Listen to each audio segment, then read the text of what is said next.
Here's what's coming today on the Woodworking Network podcast.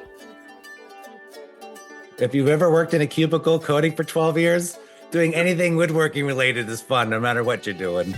It has to be fun. Otherwise, what's the point?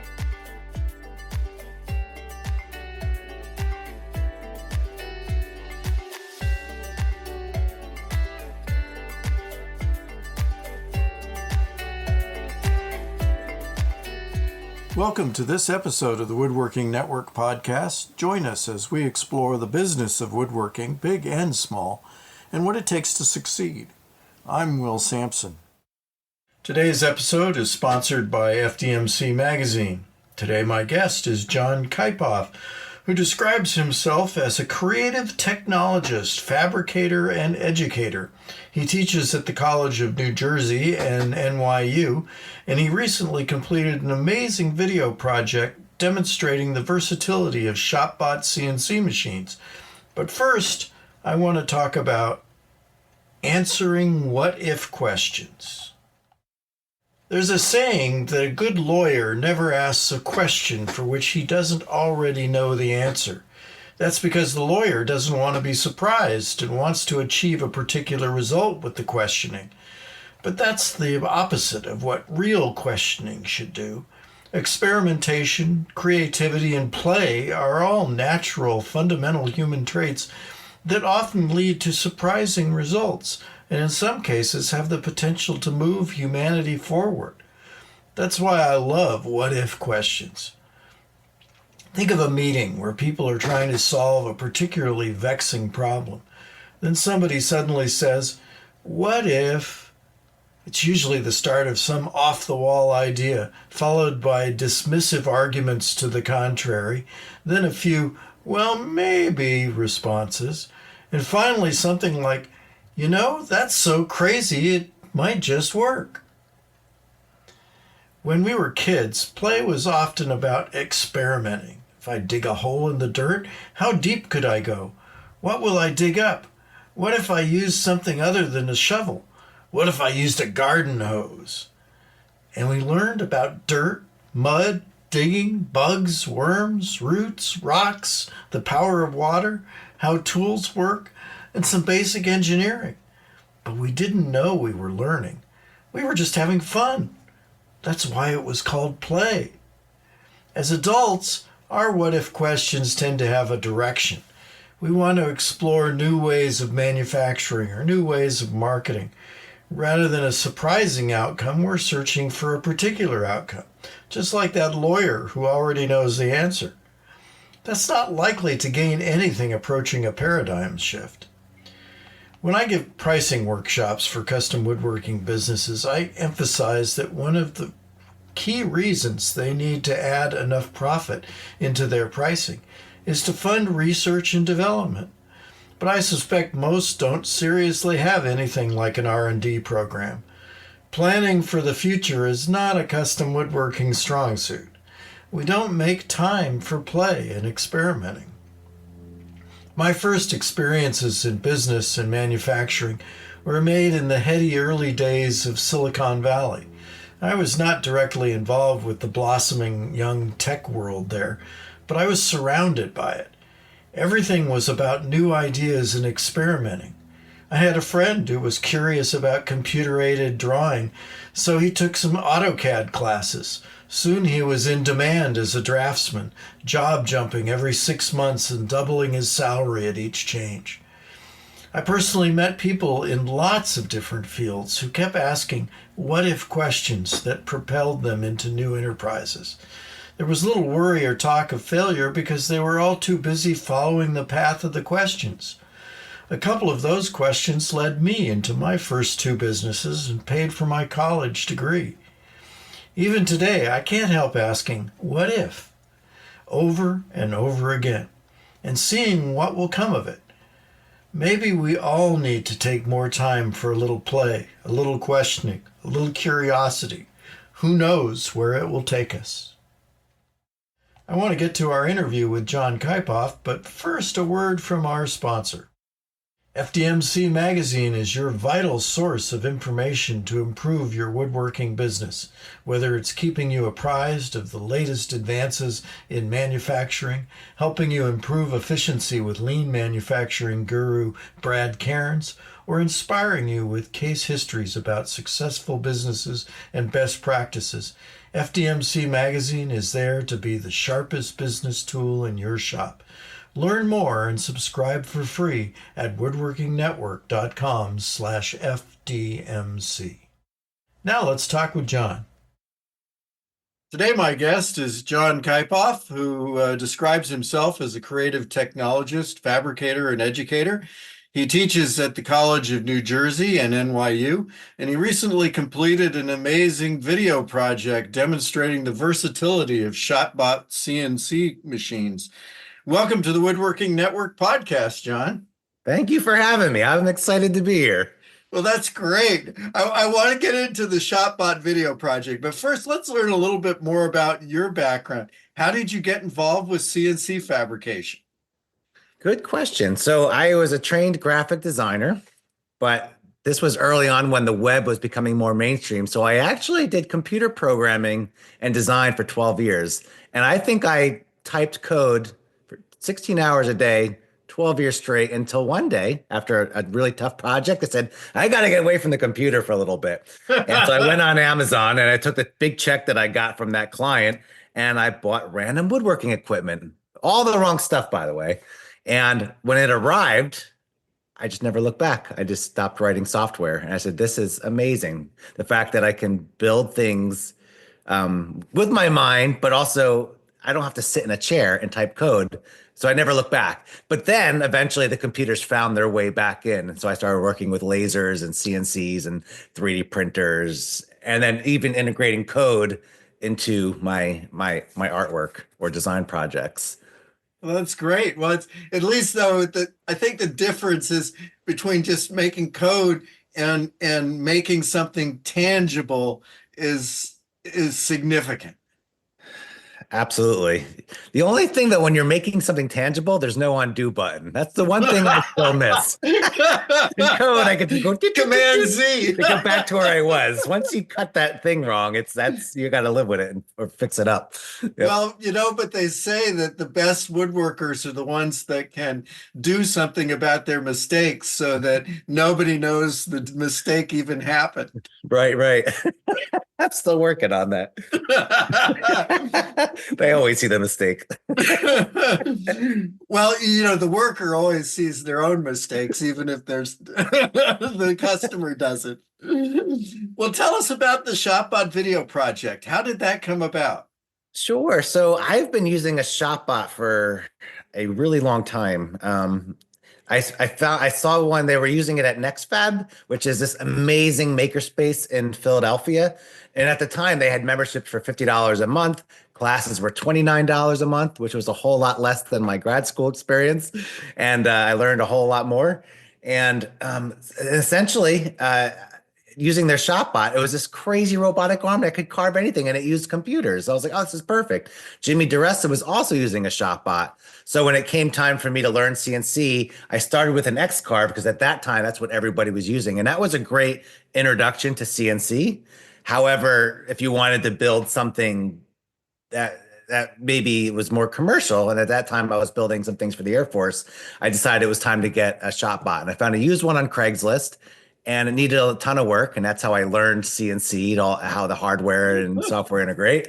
And then eventually I bought the Desktop Max, and I've been using that machine every single day for, I don't know, close to a decade now. And it's the most versatile tool in the shop. I mean, it literally can do what most of my other tools can do in some capacity. And so anyways, I also saw Ross at Workbench Con, which is an amazing conference in Atlanta, Georgia. It's content creators and woodworkers. And we had a chat. I said, I'd love to work with you guys. You guys are my dream client. And he goes, well, so I came up with the idea of doing 10 different things with a ShotBot, the numbers 1 through 10. And then they came back and said, what about 26? And I was like, yeah, sure. Yeah, right. And I started making my list, and there's a lot of blank spaces. So I had a lot to learn in that video, like what other processes or materials or software things that maybe I haven't worked with. So it was like a year-long research project for me, essentially. Like I've never carved ice. And then like for example, I was like, I know I got to keep the room cold. Forgot to turn the heat off. Came in, it was 70 degrees in the shop. It was middle of winter.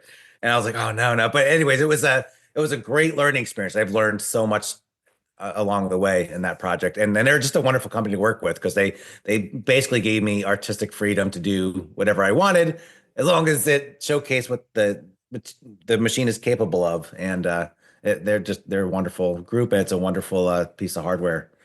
So for the folks that haven't seen the video or know of it yet, or videos, it's 26 short 1 minute videos that show A to Z making things with the ShopBot. And one of the things that I really love about the video series is how much it actually teaches in the short 1 minute time frame for each project. There's information about bit choice and feeds and speeds and material hold down. And how did you come up with all of I thought about it all day, all night, basically. And that? I had this list and it would always change.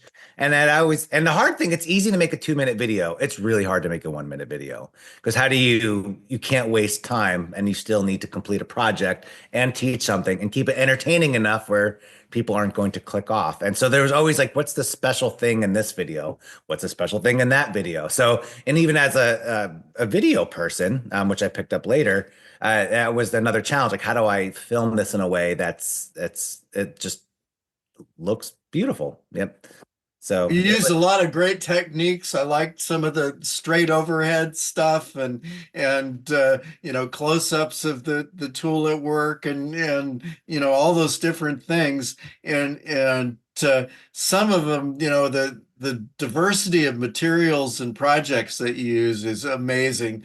Some of the stuff I'd never seen before. It's which one is your favorite?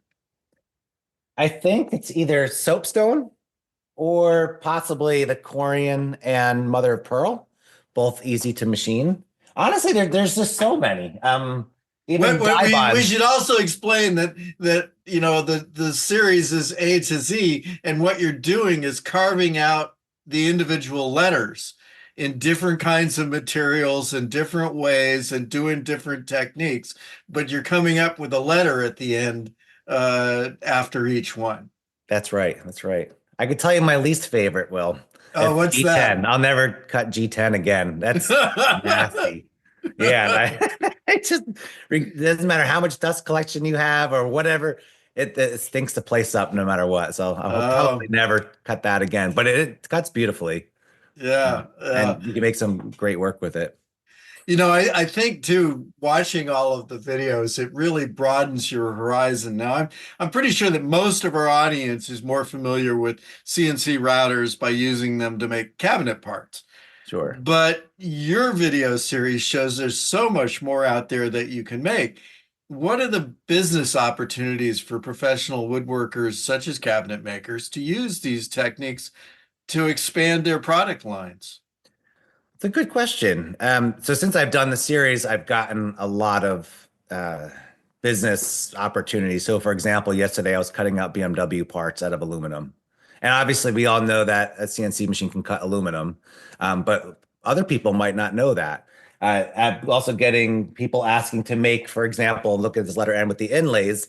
If you go to like a fancy hotel and they might want like a backdrop, so they might want the cabinet, but they also want the letters and the whole package to go along with it, the fancy tables and everything else. So with a lot of these techniques, like even the fact that I'm looking at the letter G right now, which is it's a cement letter, but I created the mold using the ShopBot. Well, these make great letters. You can hang these up and make different things with them. So a lot of people they think of CNC as machines that make cabinetry or cutting boards, but it's a machine that's capable of just about anything. Yeah, you can carve almost every material on the planet. And so like even the soapstone one, you can carve soapstone with amazing detail. So I'm working on a big moon table right now. It's carved soapstone, and then it's going to have like a white oak base that's painted black, and then we're going to weld the legs on it that mimic the Apollo 11 mission. So Oh, like you can, wow. yeah, so you can really get creative. And especially like, well, I'll just leave it at that. But you can do so much with a ShopBot CNC or any CNC machine for that matter. I work with a lot of lasers, but a CNC is capable of cutting thicker materials and all different kinds of materials that a lot of other machines really can't. Yeah, I wanted to get into that because I noticed that you do a lot with lasers. Should people who are already invested in a CNC router add a laser to their operation? What things work best for lasers versus routers and the other way around? Sure. Lasers, I have 7 laser cutters, which is I have a problem, Will. 7 laser cutters. I love lasers.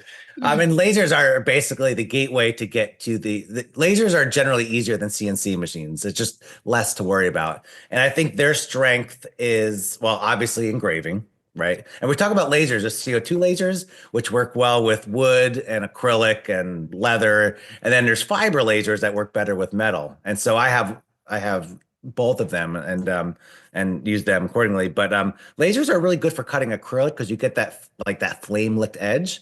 So if you're cutting a lot of acrylic, a CO2 laser should definitely be in your arsenal.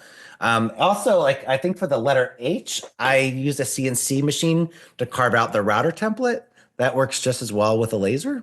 So a laser generally is just faster because you could just put the thing in. There's no hold downs because gravity pretty much takes care of that. Right. But it's not that different. So I think once you get good at a laser, a CNC is the next obvious step.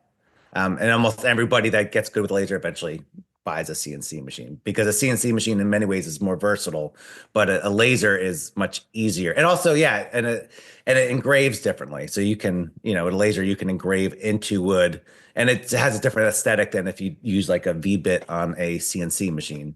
Right. They're I different did tools. some little name badges for some of my colleagues and did them on the CNC machine with the V-bit. But for some of the detail, I think I probably would have been better off using a laser for that. You could also though combine them. So I'm gonna see if I can take this clock off the wall very quickly. So this is a map of where my house is, Oh, and wow. you could see the back of this clock, and this part looks expensive, but then you can laser engrave plywood, and so something like that. When you integrate the two, you Right. get things that are maybe a little bit different than other things you see in different stores or on Etsy, for example. So you can get Yeah. creative if you mix tools together. And I think in the series you saw a lot of that. I was using CNC with like building electronic circuits, right? Hmm. Or making letters by combining code to generate graphics to then CNC. So I like mixing a lot of different mediums together and different technologies. Or even like the letter X, where I carved it out of die bond, but then use projection mapping to make this thing come to life. So I think that's like my superpower. I just love combining all these different kinds of things, and because you get something that's a little bit more unique. Now, I've been on a mission to try and get the mainstream cabinet maker folks to expand their horizons, and probably one of the first steps is, they've got a full sheet unit, a 4x8 or 5x12 tied up making cabinet parts. Well, okay, then get a smaller unit, a desktop unit that you can do other things, or maybe another full size and or laser, get all these other machines that can do things simultaneously while you're making cabinet parts, and kind of like you suggested with the letters. There's all sorts of opportunities where somebody maybe does a big reception desk. Well, you want to put the company logo on the front of the reception desk. You For can do sure. that with the CNC or the laser or whatever. Put a logo on the wall behind the reception desk. All those kinds of things are really great value added projects that aren't going to tie up your production if you invest in another machine, which is why Absolutely. you have so many lasers, right? Yeah. I do wish I had 7 CNC machines, but I did just buy a second one. I bought a used ShopBot 4x4. And ironically, it was the same machine I learned on about 10 years ago in the makerspace. Uh-huh. Still fixing it. It's like my old Cadillac that I work on the weekends to get it up and running. Yeah, but I'm excited to have two That's great. for that reason. Another thing I love about all your videos is that you seem to be having a lot of fun while sharing a lot of information. How do you keep it fun? If you've if you've ever worked in a cubicle coding for 12 years, doing anything woodworking related is fun, no matter what you're doing. It has to be fun. Otherwise, what's the point? It'd be easier to just work a job, and if it's not fun, I have to be excited about it when I wake up. And Shopbot was great because they gave me the opportunity, they gave me artistic freedom to, yeah, almost in almost every case. Yeah, I think we did redid one video. They're like, I don't think I like that one. I'm like, all right, all right, Well, out of 26, that's not yeah. bad. And they had a very and they also they didn't want wooden. They I did like, I don't know, 3 or 4 wooden projects. Like, all right, Right. enough wood. You're done with wood. Keep using the other materials. So that was a unique design challenge. I'm like, I don't know what else to carve. I think by the end, when I worked with Jimmy DeResta, I was like down to like composite decking material. I'm like, it's not technically wood, which honestly carves beautifully. Yeah. Right, Yeah. right. Yeah, it's amazing the number of them and all.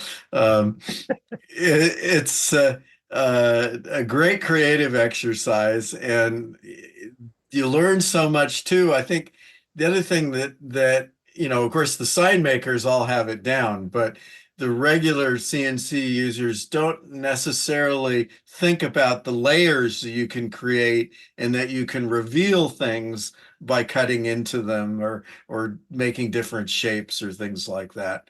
You have to sort of think three-dimensionally as you're making it. That's true. And that's another difference between lasers. Lasers, almost everything is 2D, right? It's yeah. Right. And with a CNC, you need to think about joinery, and you have like and even the bit is round.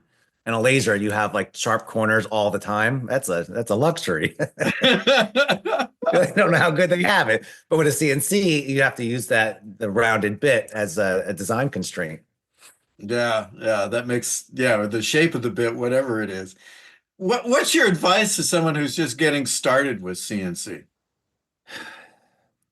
It's the same advice I have with almost every tool. And even it expands beyond tools. Like, I started playing when I was playing guitar, or if I'm cooking, it's all the same things. You're building something by taking these small little pieces of things and putting them together. And the only way to do that is to just experiment and play. So if you just have a guitar, it's important to jam, right? If you're a cook, it's important to try and experiment with different ingredients. Well, a CNC is the same way. Put something on the CNC, try a bit, and if it sounds bad, turn the knob this way, and if it sounds like this, turn the knob this way. You just need to get to know your CNC, and a lot time to just sit with it and play with it and waste some material. And I think some of the most surprising results will happen when you have that time to play. I think a lot of people jump right in, like, I'm going to start a business and I'm going to build cheese boards, and then they start building, but they haven't had time to play, and so I think their growth gets stunted if you're not playing. And it's not a machine to be afraid of. It's not going to kill you, most likely. Yeah, you Uh, have to be afraid. You have to not be afraid to fail. right. You probably, if you haven't broken a few bits or done so or ruined a piece of wood, you probably haven't stretched the boundaries enough to really learn anything.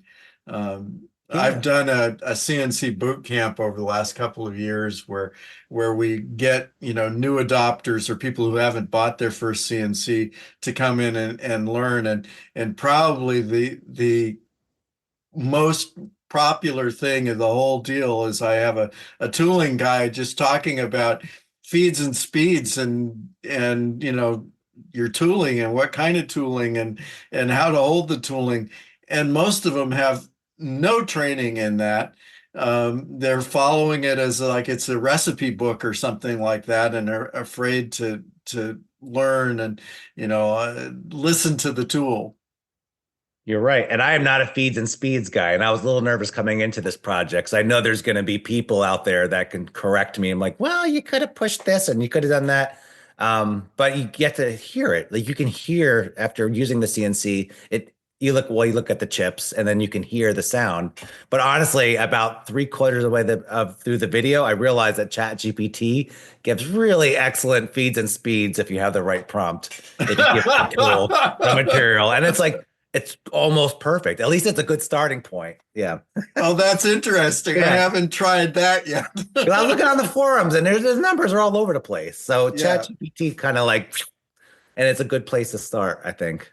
Interesting. Interesting. Well, I love the advice to experiment and to do different things. And I think a lot of the guys, just like you said, especially coming from a cabinet background, they're all targeted at making cabinet parts and they aren't playing with the machine so much. And that maybe is missing out on some opportunities. And it's also, you asked the question, like, how do you keep it fun? That's how I keep it fun. I take at least the last hour of every day that I work and I just play, like pencils down, even if I have more to do. Because if I wake up and I'm not feeling motivated or engaged, then what's the point? I worked so hard for all this stuff. It needs to stay fun. And the only way to make it fun is, well, to take some time to play. Yeah. That sounds great. Well, and I know you teach some classes and things I like that do, too, yeah. and that's probably fun also. Oh yeah, I love it. Yeah, yeah, absolutely.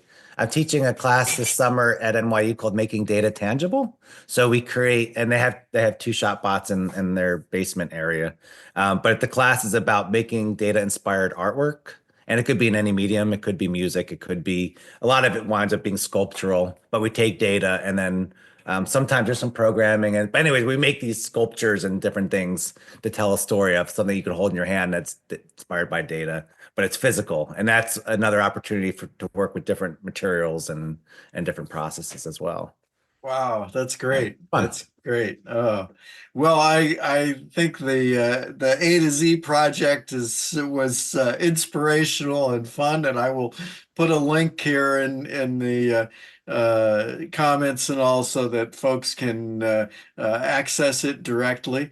And I look forward to seeing new adventures from both your CNC and laser operations and anything else you do, John. Well, thank you very much. And I've listened to a ton of your podcasts, so it's gonna it's gonna be strange to hear my own voice on your podcast. It's That's an always honor. Thank you strange so to hear so your much. own voice. All right. Well, thank you much. I appreciate it. Thank you again. That's it for today. If you are looking for more of our podcasts, you can find all of them at woodworkingnetwork.com/podcasts and in popular podcast channels. Be sure to subscribe so you don't miss a single episode. If you want to learn more about the ShopBot A to Z project, you can read a story and follow a video link at Woodworking Network. Just go to wdwrk.net/shopbot-az. Thanks again to today's sponsor, FDMC Magazine. If you have a comment or topic you'd like us to explore, contact me at will.sampson@woodworkingnetwork.com. Thanks for listening.